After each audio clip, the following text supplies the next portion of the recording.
Greetings, YouTubians, and welcome back to Wayne Sharp World, where today we have another very sweet prototype to take a look at that is actually going to be available for pre-order here very soon. And what we have is none other than the Knoll Knives Raikou. Now, before I go any further into this review, I'd like to thank you guys for tuning in today. If you like what you see, please do me a huge favor, hit that subscribe button, follow along, and I will continue to bring you the content. Now, let's take a look at some overall specs on this very good-looking EDC knife right here.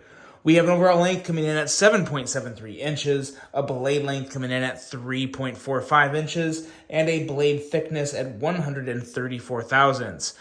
Blade material on this guy is intended to be S90V, but not this exact model. They're hoping, there's nothing absolutely confirmed yet. I'll have all the information linked below so you guys can follow them along for like the most accurate, up-to-date updates regarding this knife. But they're actually shooting for Van-X on this version with the fat carbon. There's going to be 4 versions total. We'll talk more about those here in just a second. But we have that Wharncliffe blade style with a flat grind, a handle length coming in at 4.28 inches, and a handle thickness at 490 thousandths. As you can see here, this is fat carbon, but there's also going to be a change to the fat carbon version. They're going to be using the Frost fat carbon. This is the White Storm, which is obviously all white.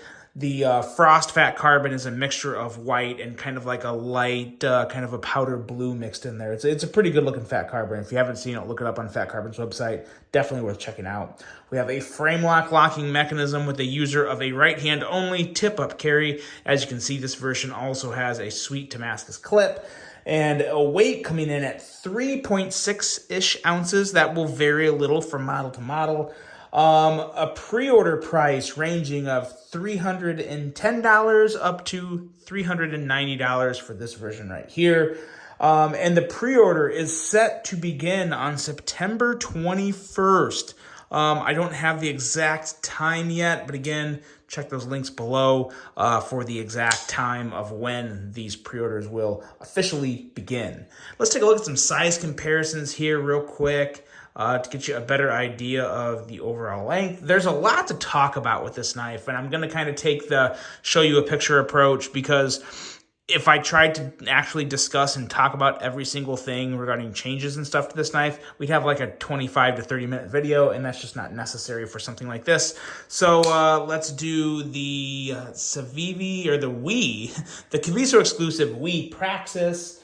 And then what else do we got here? Here is the Kaiser Original XL.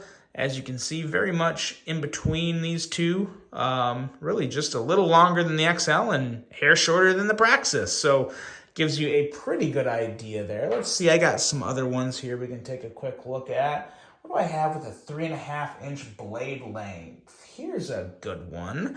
This is the Tactile Maverick. This may be a little longer. Yeah, just a little longer.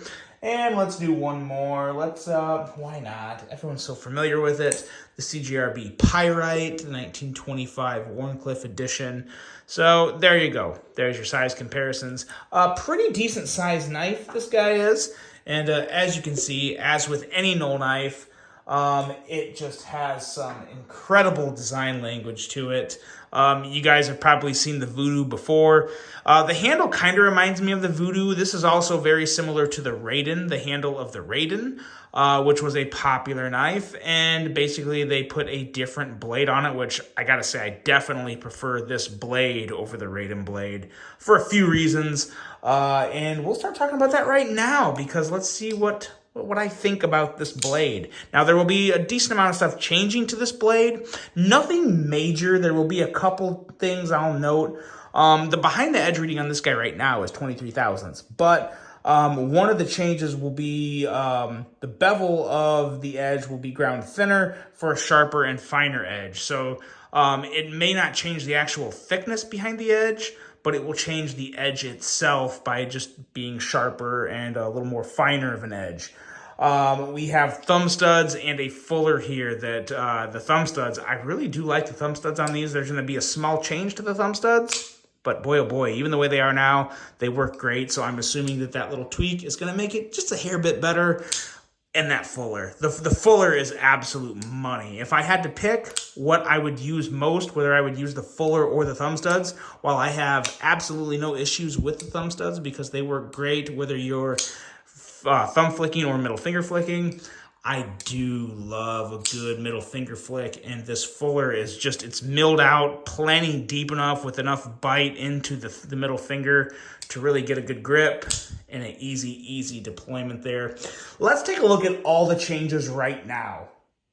And we will just do this here.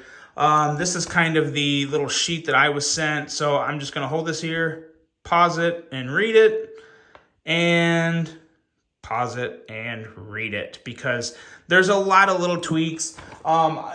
I don't think any of them will be immediately visibly noticeable, but they are, some of them may be visibly noticeable, but it's nothing to where, like, when you look at the production version of this knife compared to this prototype version of the knife, it's not going to be like a night and day difference. So I didn't want to beat a dead horse and talk too much about it, because while I do like the changes, there's nothing that really throws up any flags or concerns. I think they're all good little tweaks, and I think it's just going to make the knife a little bit better, and it's already really good. So yeah, good problems to have. Definitely good problems to have there. And also the versions.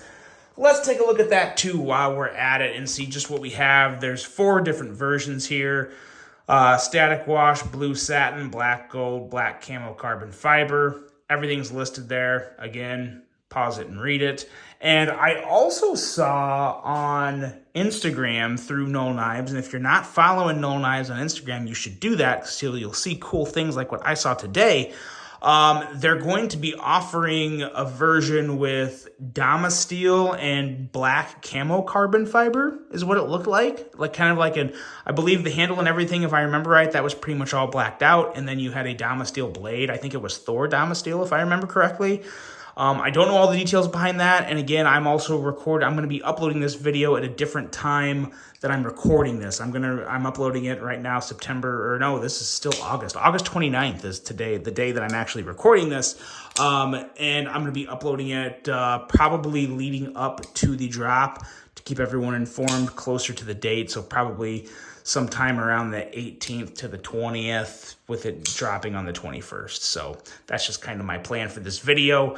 But yes, follow Knoll Knives, because I'm telling you guys, the dude knows how to design a knife. Sean is one creative mind, very crafty, and very, very good with all that graphic design, because this right here was... It's just got all the lines. Like, I love the design language coming out of Knoll Knives. It has that electric look to it, to where all the lines just flow together. They're attractive. They're just, it's a very, very nice design language that I think just really works great. I have yet to see one of his designs to where I didn't think it was like an excellent design to a home run. All of his designs so far, in my opinion, have been pretty darn excellent, and there's been a couple with like the Voodoo, and even this one, I gotta say, I'm really impressed with this one.